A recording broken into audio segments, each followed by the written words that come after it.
আসসালামু আলাইকুম রহমতুল্লাহি ওয়া বারাকাতু। আলহামদুলিল্লাহ, আল্লাহ রব্বুল আলমিনের লক্ষ কোটি শুকরিয়া যে আল্লাহ পাক আমাদেরকে একটা সুন্দর সকালে আমরা উপহার হিসাবে পেলাম। আল্লাহ জাল্লা শানু অসীম শক্তির অধিকারী, আল্লাহ রব্বুল আলমিন সমগ্র জগতের বাদশাহ, আল্লাহ তালা সমস্ত কিছুর একমাত্র কর্ণেওয়ালা জাত আল্লাহ তালা, ইয়া খলিক, আল্লাহ পাক স্রষ্টা, সমস্ত কিছু মাকলুক আর আল্লাহ তালা একমাত্র স্রষ্টা। আল্লাহ তালা মহান রিজিকদাতা, আল্লাহ তাল্লাহ শানু প্রকৃত বাদশাহ। তো আল্লাহ তালা আমাদেরকে দুনিয়ার জগতে মানব রূপে সৃষ্টি করছেন আল্লাহ রব্বুল আলমিন আশরাফুল মাকলুকাত হিসেবে। আল্লাহ রব্বুল আলমিন রুহু জগতে সমস্ত রুহু আল্লাহ তালা একসাথে সৃষ্টি করেছেন, কিন্তু আল্লাহ রব্বুল আলমিন দয়াময়, করুণাময়, ক্ষমাশীল আল্লাহ তাল্লাহ শানু হুজুর আকরাম সাল্লাল্লাহু সাল্লামের উম্মত হিসাবে আমাদেরকে দুনিয়াতে পাঠিয়েছেন। এটা আমার আপনার সবচাইতে বড় পরিচয়। কে আমি, কোন বংশের ছেলে, আমি ধনী না গরিব, আমার বাবা মা ভাই বোন, আমি কার আত্মীয়, এইটা বড় পরিচয় নাই। আমাদের বড় পরিচয় যে আমরা হুজুর আকরাম সাল্লাল্লাহু সাল্লামের উম্মত। আমাদের নবীজি যদি না আসতেন এই আসমান আর জমিন সৃষ্টি হতো না। ওই নবী জন্য আমি আপনি এরকম শ্রেষ্ঠত্ব উপাধি আল্লাহ পাক আমাদেরকে কুরআন পাকের আয়াতে বলছেন, তোমরাই শ্রেষ্ঠ উম্মত, তোমাদেরকে সৃষ্টি করা হয়েছে মানুষের কল্যাণের জন্য, তোমরা সৎ কাজে আদেশ করো, অসৎ কাজে নিষেধ করো। অ্যাটম থেকে ওটাই হবে যেটা আল্লাহ তাআলা চাইবেন। অ্যাটমের কোনো ক্ষমতা নেই, আল্লাহ পাক সকল ক্ষমতার মালিক। পরের নিঃশ্বাসটা আমরা নাও পাইতে পারি। মাটির নিচে নেকি দরকার, মাটির ওপরে একিন দরকার। পরবর্তী ঘাটিটা হলো আমাদের কবর।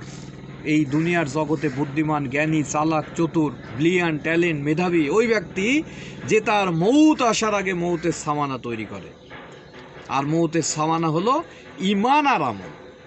আর দুনিয়ার জগতে আমি প্রেসিডেন্ট হই আর সেক্রেটারি হই না কেন, আমি এদেশের প্রাইম মিনিস্টার হই আর আমি এদেশের মেজর, কর্নেল, ব্রিগেডিয়ার, মেম্বার, মন্ত্রী, মিনিস্টার, এমপি যাই হই না কেন, আমার সাথে যদি দিন না থাকে, আমার সঙ্গে যদি আল্লাহ পাকের হুকুম না থাকে, নবীর তরিকা না থাকে, তাহলে আমি বলছে যে আমার কোনো মূল্য নেই, ভ্যালু নেই আল্লাহ রব্বুল আলমিনের কাছে। এই দুনিয়ার জগতের বলছে যে মূল্য একটা মশার পাখনার থেকে বেদামি। যদি তাই না হতো তো আল্লাহ তাআলা যারা বিরোধিতা করে কাফের মুশরিকদেরকে আল্লাহ পাক এক ঢোক পানিও পান করাইতো না। তো আল্লাহ রব্বুল আলমিন আমাদেরকে দিনের জন্য টিকিয়ে রাখছেন, আর দিন টিকে থাকবে দাওয়াতের দ্বারা। আল্লাহর দিকে মানুষকে দাওয়াত দিতে হবে। আল্লাহর হুকুমের প্রতি কোরআন এবং হাদিস আমাদের সম্পদ। আজকে আমরা যেই সম্পদ নিয়ে অহংকার করি, আসলে এই সম্পদ বলছে যে মুহূর্তের মধ্যে ধ্বংস হয়ে যেতে পারে।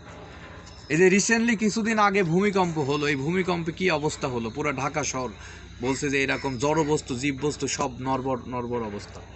তো এই জন্য আমরা আজকে টাকা পয়সা, ব্যাংক ব্যালেন্স, বংশমর্যাদা, অস্ত্র, অ্যাটম এইগুলোর প্রতি একিন করে আমরা যে নিজেদেরকে বড়ত্ব মনে করতেছি, আসলে নিজের ওপরে আমার কন্ট্রোল নেই।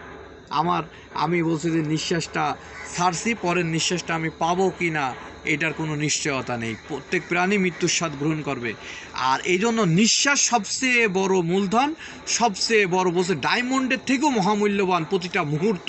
এই জন্য প্রতিটা মুহূর্তকে কাজে লাগানো, প্রতিটা মুহূর্ত বলছে এরকমভাবে আমাদেরকে আখিরাতের জন্য কাটানোর চেষ্টা করা। আল্লাহ জাল্লা শানু কুরআন পাকের আয়াতে বলেন, আমি মানব এবং জিনকে সৃষ্টি করিয়াছি একমাত্র আমার ইবাদত করার জন্য। এই জন্য প্রতিটা মুহূর্তের দ্বারা বলছে জিব্বা এরকম বলছে যে জিব্বা হলো ব্যাট আর নিঃশ্বাস হলো বল। প্রতিটা নিঃশ্বাসে বলছে যে এরকমভাবে আল্লাহ জিকির করা। সুবহানাল্লাহ বললে জান্নাতে একটা গাছ হবে। সুবহানাল্লাহ। আরবের তেজ করা 500 বছর দৌড়াবে, ছায়া অতিক্রম করতে পারবে না। কোরআন শরীফের একটা হরফ পড়লে আলিফ লাম মিম বললে 30 নেকি হবে। বলছে যে প্রতিটা হরফে নেকি হবে। বলছে আসমান জমিন এক সময় ধ্বংস হয়ে যাবে, কিন্তু একটা নেকি ধ্বংস হবে না। এই জন্য আমাদের নেকি হলো ক্যাশ। দুনিয়ার ভিতরে, দুনিয়ার আসবাবপত্রের ভিতরে বসে টাকা একটা ভ্যালু। হ্যাঁ, মাটির নিচে নেকি দরকার, মাটির উপর টাকা দরকার। টাকা ছাড়া আমার বাড়ি, বিল্ডিং, গাড়ি বাড়ি, আমার ফল ফ্রুটস, আসবাবপত্র বলছে এরকম আমার জরুরত প্রয়োজনের জন্য টাকা একটা ভ্যালু। এই টাকা দ্বারা আমরা এরকমভাবে আমাদের প্রয়োজনীয় জরুরতের প্রয়োজনীয় জিনিসপত্র আমরা কিনে থাকি। তো এই দুনিয়ার জগৎ থেকে যারা যাররা পরিমাণ ঈমান নিয়ে যাবে, তারা এই দুনিয়া থেকে 10 দুনিয়ার সমান জান্নাত লাভ করবে। ওই জান্নাতে যাবার পরে এই নেকি হবে টাকার মতো ভ্যালু। এই জন্য আমাদের নেকি কামাই করতে হবে। হ্যাঁ, সুবহানাল্লাহ, আলহামদুলিল্লাহ, আলিফ লাম মিম, এইগুলো বলতে বলতে আমাদেরকে সময় অতিক্রম করা। কথা বলার আগে ভাবা। এক হাদিসে আসছে, নেক কাজের হুকুম, মন্দ কাজের নিষেধ, আল্লাহ পাকের জিকির ব্যতীত সকল কথাই বিপদস্বরূপ। এই জন্য কথা বলার আগে ভাবা, আমি যে কথা বলতেছি আমার নেক ইনকাম হচ্ছে নাকি টাকা ইনকাম হচ্ছে নাকি একিন অর্জন হচ্ছে। আল্লাহর কথা বলা শোনার ভিতরে আল্লাহ হেদায়েত লুকাইতে রেখেছে, বলছে যে এরকমভাবে একিন হবে। এই জন্য আমাদেরকে আখিরাতের জন্য আমাদের আসবাবপত্র বলছে যে এরকমভাবে আমাদেরকে দুনিয়ার জগৎ থেকে নিয়ে যাইতে হবে। হ্যাঁ, আল্লাহ তাআলা প্রকৃত বাদশা। এরকমভাবে আমরা আমাদের ভিতরে আমাদেরকে সততার সাথে আমাদের এলেম অনুযায়ী কাজ করতে হবে, আমল করতে হবে।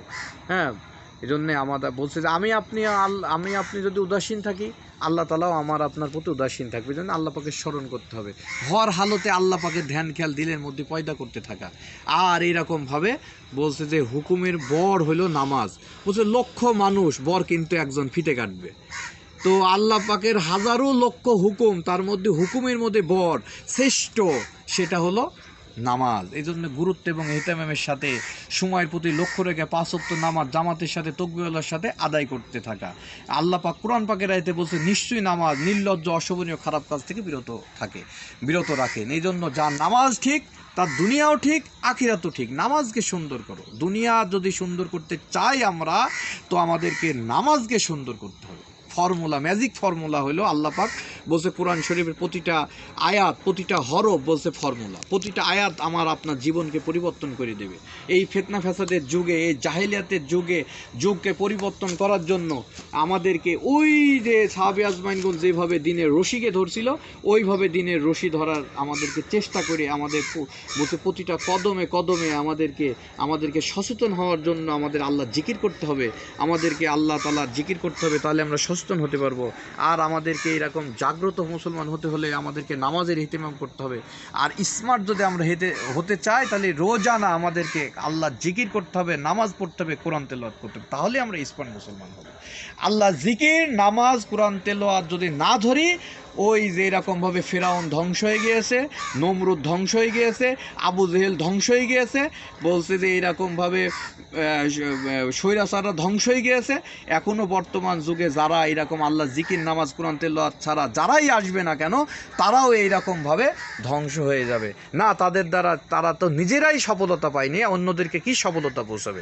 এই জন্য আমাদেরকে যারা আল্লাহ জিকির, নামাজ, কোরআন তেলাওয়াত যারা ডে বাই ডে করে, তাদেরকে মূল্যায়ন করে বলছে যে এই সংসার, সন্তান, সমাজে, সংসদে, গণভবনে, এমপি, মন্ত্রী, মিনিস্টার, সমস্ত জায়গায় চাকরিজীবীর ভালো ভিআইপি ম্যাজিস্ট্রেট, ডিসি, কর্নেল, তাদেরকে আগে ডাটা কালেক্ট করা হোক। তারা কে কতটুকু আমল করে, সুন্দর আমল করে। আরে মুসলমান তো 5 ওয়াক্ত নামাজ পড়বেই, মুমিনের নামাজ 9 ওয়াক্ত। যাদের ঈমান আমলের প্রতি আপডেট, তাদেরকে বলতে যে এরকমভাবে সুন্দর জায়গা দেওয়া হোক, সংসদে তাদের আসন দেওয়া হোক। অটোমেটিক্যাল আল্লাহ দান করবে। আমাদের চেষ্টা, নিয়ত, দোয়া এটাই থাকবে যে প্রতিটা সেক্টরে যেন একজন ঈমানওয়ালা, আল্লাহ জিকির করনেওয়ালা, নামাজওয়ালা, কোরআন তেলাওয়াতওয়ালা যেন প্রতিটা সেক্টরে নেতৃত্ব দেয়। মানে আল্লাহ পাক কোরআন পাকের আয়াতে বলতেছেন, যারা ঈমান আনিয়াছে, নেক আমল করেছে, আল্লাহ পাক জমিনের ভিতর খলিফা বানাবেন। এই জন্য আমরা সমস্ত ফর্মুলাকে বাদ দিই। এই নিউটন, সক্রেটিস, ডক্টর, এইসব ফর্মুলা বাদ দিয়ে আমরা কোরআন হাদিসের আলোকে ঈমান আমলকে ডেভেলপ করি। আল্লাহ পাক আমাদেরকে বাদশা বানাবেন, আর তদ অনুযায়ী আমরা চেষ্টা করতে থাকি। করবো না ইনশাল্লাহ ভাই?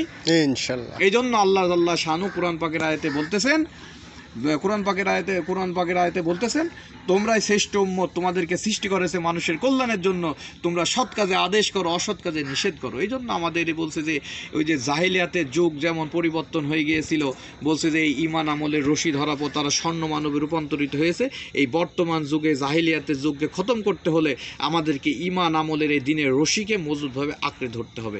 তারপরে আমাদের প্রতিটা সেক্টরে নিয়োগ দেওয়া হোক, এই police, army, BDR, brigadier, general, বলছে যে এইরকমভাবে জনগণের কল্যাণে যারা বড় বড় লেকচার দেয়, বক্তৃতা দেয়, তারা যেন আল্লাহ জিকির, নামাজ, কোরআন তেলাওয়াত এই দিনের অপশনকে ধরে ধরে তারা যেন তাদের চেয়ারে বসে থাকে, আর না হলে এইরকমভাবেই অধপতন হতেই থাকবে।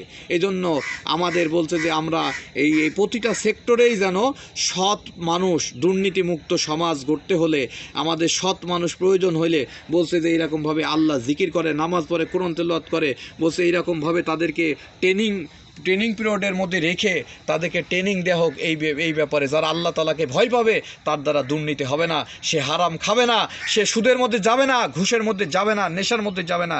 আল্লাহ তাআলার ভয়ের জন্য মেহনত করতে হবে, যেভাবে 9 থেকে 13 বছর সাহাবী আজমাইনগণ মেহনত করেছে, মেহনত করে তারা স্বর্ণ মানবে রূপান্তরিত হয়েছে, এইভাবে আমাদেরকে মেহনত করতে হবে। আমরা করবো তো ইনশাল্লাহ। ইনশাল্লাহ। আসসালামু আলাইকুম রহমতুল্লাহ।